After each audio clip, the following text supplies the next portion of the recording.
Some of these core 2021 spoilers are so horrific. They show you that there are definitely worse things than just losing your mind.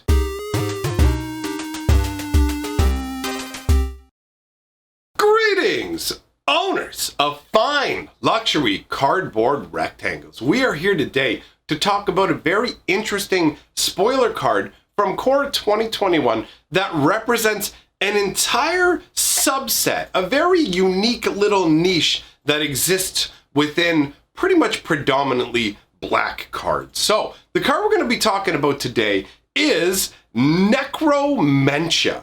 What an interesting name. Just from the get-go, before looking at anything else, the name itself is a crazy combination of necro, like necromancer, necrotic, whatever version you want of that, obviously dealing with the realm of undeath, that sort of thing, and dementia. And I gotta be real, guys, honestly, everybody has different fears that exist for them in life. There are some people who are terribly afraid of being like physically disabled, for example. They're like terrified they're gonna get into an accident and lose their ability to walk, something like that. And that is obviously a very understandable fear. You know what I mean? Nobody wants to have anything like that befall them. But for me, I'm not as afraid of physical things as I am afraid of mental things. The idea of losing who you were, what you feel, what you feel like makes up the core of your being. Let's be real. What you feel like you are isn't necessarily what you actually are. And by that I mean there are circumstances in life where someone will be struck by an object in the head, or some sort of like injury will cause an abrupt personality shift in that individual, showing you that like what makes up what you are is more tenuous than you think. And so the idea of things like dementia, where you lose a sense of yourself and you lose that connection to the people and things that matter to you in some ways, that is a really terrifying concept to me. So cards that speak to that have like a really evocative flavor to me, and that's part of what made Necromentia stand out even more as a card that I wanted to talk about, because it plays into my genuine fears in reality. So let's take a look at the overall card and we'll talk about how the name ties into the whole concept of what's going on. This is 2 black and 1 for a sorcery that says choose a card name other than a basic land card name. Search target opponent's graveyard, hand, and library for any number of cards with that name and exile them. That player shuffles their library, then creates a 2/2 black zombie creature token for each card exiled from their hand this way.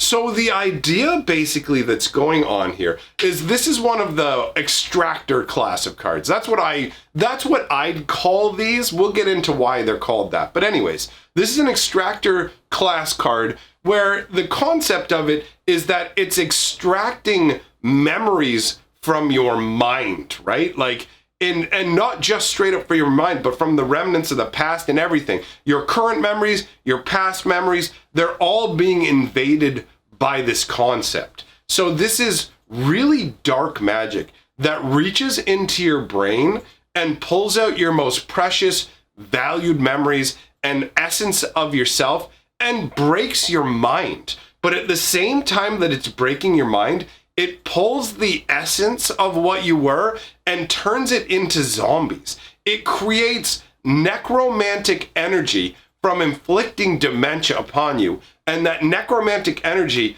is funneled into creating a number of undead creatures. That is incredibly flavorful as a concept. Think about how diabolical you would have to be to come up with magic like this. How evil would you have to be? And the artwork is absolutely fantastic. In the center, we have what is clearly an elven creature. I mean, you've got the pointy ears, you've got the green garb. They've done a great job of transmitting this is some sort of elven individual. And green and black are enemy colors in Magic the Gathering. So showing a card preying on its enemy is only natural. And we've actually seen other cards in Magic's history that specifically do the same sort of thing. So this is a normal style concept.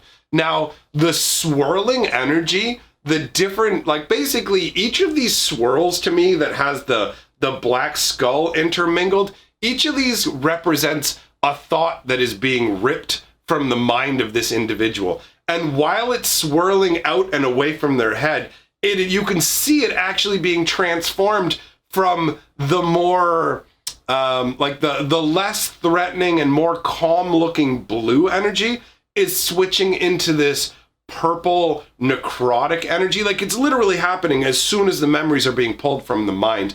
And in the background, you can see this swirling purple mist of just kind of cloying, decaying smoke. It's pretty impressive artwork.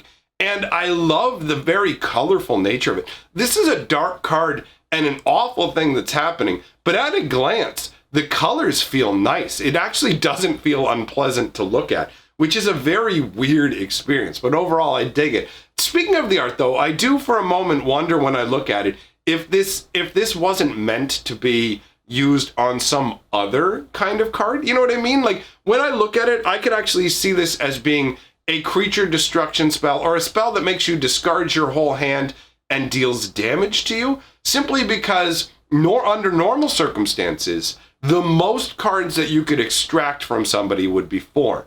So this would create 4 different zombies at maximum.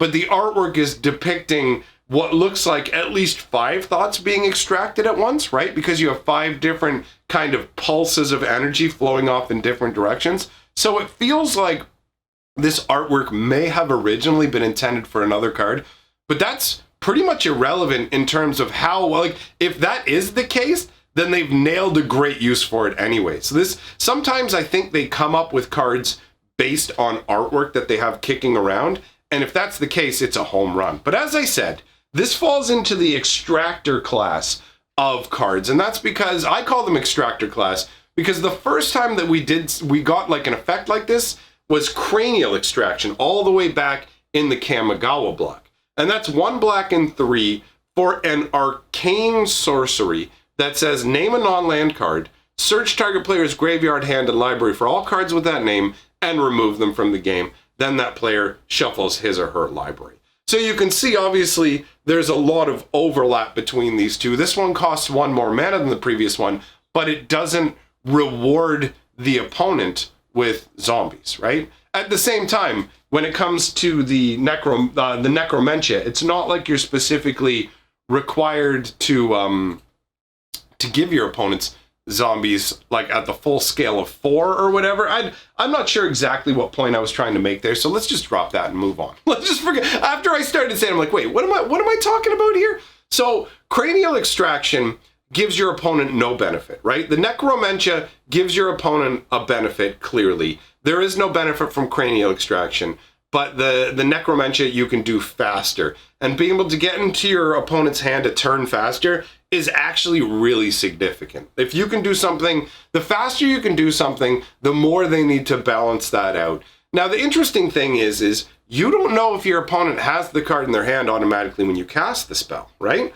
So there's you can cast any of these spells without knowing what's in your opponent's hand, and at the very least you're going to gain information by essentially looking into their brain. So cranial extraction was a funky one because it's literally like the commies turning against the humans, and we talked about that in the the Azusa video that I actually released within the last 24 hours. So if you want to know more about the Kamigawa War of the Spirits between mankind and the spirits, there is more information about that listed in the Azusa video that I believe is about 2 videos back from this. Now, when it came to cranial extraction, because it was an arcane spell, they couldn't really just reprint that because the splice onto arcane sort of mechanic, that's something tied to Kamigawa. So the next time they made a card like this, they made Memoricide, okay? So this was from Scars of Mirrodin, and it's 1 black and 3, name a non-land card, search target player's graveyard, hand, and library for any number of cards with that name and exile them. Then that player shuffles his or her library. Now that feels pretty much identical to cranial extraction. However, there is a slight difference in the wording. These cards are great for illustrating how changing a little bit of the wording of Magic cards can actually really impact how they function. Looking for cards through your opponent's deck follows a weird kind of rule set where I can name a card and there can be multiple copies of it in your deck. And I don't have to find those. Because we're living with because we're looking at a situation with hidden information, you can choose to fail to find something that is there. So if I played one of these cards on you and chose a card saying like, I choose Goat Monkey, and we both know there's 4 copies of Goat Monkey in your deck, I can go through and be like, oops, I didn't find any. And you can't turn around and say, excuse me, we both know there's 4 Goat Monkeys in there. You have to select them. It doesn't work that way. However, when it comes to the graveyard, for example, you do have to remove all the copies when dealing with specifically cranial extraction, because it says for all cards. But Memoricide has a slight tweak to that, and that says for any number of cards. And that's the same as Necromentia. So in this situation, you have more leeway. Now, when it comes to Memoricide, because it's straight up removal with no bonus given to your opponent, in almost every situation, you're going to choose to remove every copy from every zone. But when it comes to things like Necromentia, where you can choose up to, you can elect to remove the cards from their hand and their graveyard, or basically any combination. You can do their deck, you can do their graveyard, you can do their hand. You get to decide where stuff disappears from, right? Now, I'm going to be real. I can't think of too many situations where you're not going to also remove it from the graveyard, right? Because they only get rewarded with zombies for cards from their hand. It doesn't give them zombies if the cards come from anywhere else. But it is interesting to note that some of these cards say all, and some of them say any number, and that makes a huge difference in some small corner cases. So we have. I'm not going to talk about every single extractor card in this video because there's overlap. I just wanted to pick ones with different wordings, and then we're going to talk about ones that have more restrictions, like infinite obliteration, which is another 3-cost extraction style. This one says name a creature card, so you don't have to worry about the land concept with it at all. Obviously, when it comes to extraction cards, they have to be careful when talking about lands, because I mean, imagine you could, I named forest, like you can't have that happen, right? So infinite obliteration sidesteps the problem by being specifically for creatures. You name a creature, search the opponent's graveyard, hand, and library for any number of those creatures, and you exile them. So it's pretty straightforward. I really like infinite obliteration as a concept from the artwork, where there's just essentially almost like a mirror gallery of these individuals just being obliterated. The artwork is great, right? So they did that concept with, there's some other ones like tied to artifacts as well, but I doubt you need to see another extraction card that just says artifact instead of creature. So let's move on to Unmoored Ego. This is where black harmonizes with blue. And this one's different and also similar to Necromentia, because this one says choose a card, search target opponent's graveyard, hand, and library for up to 4 cards with that name and exile them. That player shuffles the library, then draws a card for each card exiled from their hand this way. So this is another one that rewards you for the cards you rewards your opponent for the cards they've lost, or at least maybe not rewards, compensates is the right word. It compensates the opponent for every card that they lose by giving them a new card, which feels more dicey than making zombies. You know what I mean? Like, when they're drawing cards from their deck, what if they draw something that's more of a problem than what you just got rid of? That's a big deal. But the interesting thing about this one is the idea that, unlike the other ones that are all just like awful scenarios, the flavor text on Unmoored Ego says, a well-chosen word can restore a mind or snap its tethers. So that represents, you can restore the mind by the card draw. If the card draw is actually better for your overall, that could be considered refreshing the mind instead of snapping its tethers. That is a funky concept, and you can see why these cards, you're not allowed to play them on yourself. You know what I mean? It would just be deck thinning and you could get a bunch of advantage from it. So the fact that these have to hit the opponent is pretty sweet, They make sure that the ones that reward you have to target your opponent.